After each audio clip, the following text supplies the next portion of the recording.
In a world gripped by war and disease, one woman dares to dream beyond the fences of her family farm. I want to be loved from as many people as possible. But truth is, I'm not really a good person. But when her craving for fame turns into madness, her stage becomes a blood-stained nightmare. This is Pearl, a tale of obsession, desire, and the darkness that fame cannot hide. The story begins in 1918, during World War II and the Spanish flu outbreak. We meet a young woman named Pearl, living on a small family farm with her strict mother, Ruth, and her paralyzed father. From the start, Pearl dreams of becoming famous, especially as a dancer, but her mother's harsh control keeps her trapped. One day, while dancing in front of a mirror, Ruth catches her and scolds her before sending her to feed the animals. Getting all angry and frustrated, Pearl talks to the animals, promising she'll escape one day and become a star. It shows her deep craving for attention and freedom. However, out of nowhere, she kills a goose and feeds it to the alligator living in the nearby lake, kind of a hint of her darker side. That night, during dinner, Ruth criticizes Pearl for wasting time dreaming instead of working on the farm. Pearl mentions the war might end soon, but Ruth snaps, saying she can't bear to hear about German soldiers dying. Later, Pearl takes care of her helpless father, bathing him and reading a letter from her husband, Howard, who's away at war. She feels trapped. Her life is stuck in the same place, while Howard lives his dream far from home. Pearl tells her father that she'll go into town the next day to buy medicine, but secretly, she plans to visit the theater. The next morning, she rides into town, buys the medicine, and sneaks into a movie theater to watch a dance performance. She's instantly mesmerized, since this is what she wants in her life. Soon, a friendly projectionist flirts with her and even gives her a piece of film as a souvenir, telling her to live her life. His words give her new hope. On her way back, the film piece flies into a cornfield. As she searches for it, she finds a scarecrow. She climbs on it, dancing with it, and even kisses it, imagining it's the projectionist. But moments later, she snaps out of it and screams that she's married. This scene is designed to unsettle us with its weird vibe, and it's showcasing that something isn't right in her mind. When she gets home late, Ruth scolds her again. Pearl lies, saying she spent money on candy. Ruth gets angry and stops her from eating, saying times are hard because of war, disease, and food shortages. That night, Pearl prays to God to make her a famous star so she can leave her miserable life behind. The next morning, Howard's mother and sister-in-law, Mitzi, visits them, bringing food to the farm. Yet Ruth rudely rejects their kindness. After she leaves, Mitzi tells Pearl about a church dance audition and encourages her to join.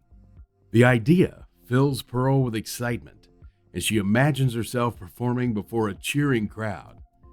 That same night, Pearl sneaks out, wearing one of her mother's dresses to see the projectionist again. She tells him about the audition, and he encourages her to chase her dream.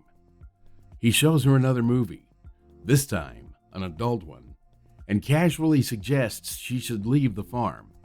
Pearl replies that she can't leave until her parents die, which makes him uneasy. Still, she continues to talk about her loneliness, and he tells her he might take her to Europe someday. The thought makes her overjoyed. When Pearl returns home, she finds her mother crying, but ignores her and goes to her room. Another morning, she takes her father near the lake and almost pushes his wheelchair into the water. She confesses that she wants to leave, but doesn't want to abandon him. Before she can act, Ruth shows up and angrily stops her.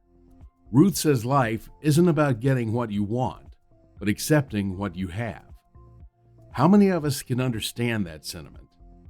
Afterward, that night, during dinner, Ruth explodes when she finds out Pearl went to the movies. She orders her to stay isolated in the bunkhouse, fearing she has caught the flu.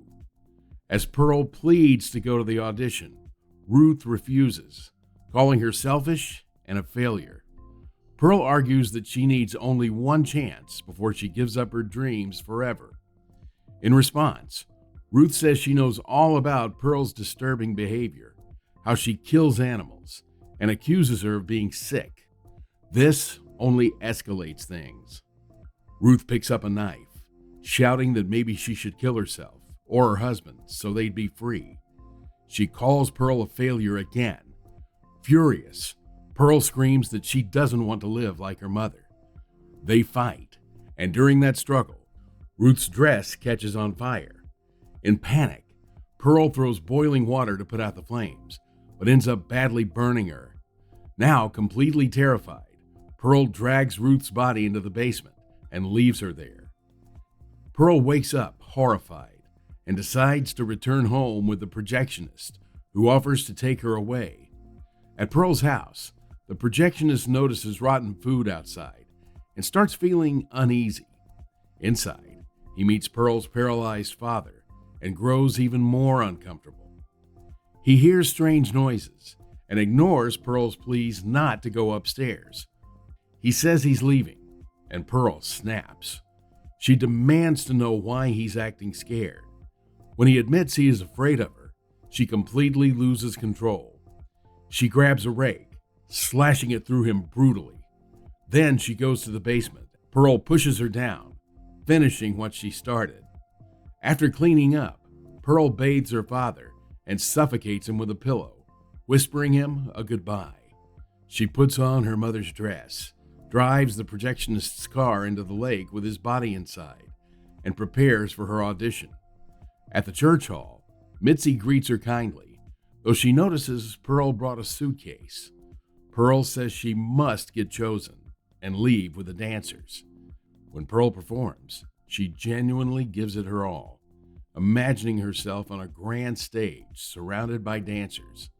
But when she finishes, the judges tell her they want someone younger and more energetic. They reject her. Pearl breaks down. She imagines the judges turning into her family and begs them not to send her away. Outside, Mitzi finds her crying and takes her home. Back at the farm, Mitzi notices the rotten food on the porch and asks about it, but Pearl ignores her. Sitting quietly at the dinner table, Pearl admits her mother was right, that she'll never escape this place. Mitzi tries to comfort her and asks what's wrong. Pearl confesses she doesn't feel normal. Something is wrong with her. Pearl congratulates her for being selected for the audition. As Mitzi runs away from the farm, Pearl grabs an axe, chasing her until she rips her life off her. She sets up her parents' bodies at the dining table, bringing in the rotten food, and sits with them as if everything were normal. When the war is over, Howard returns and enters the house. He stops, horrified, seeing his dead in-laws at the table, and Pearl smiling eerily at him. The camera lingers on her disturbing smile until the screen fades nervously to black.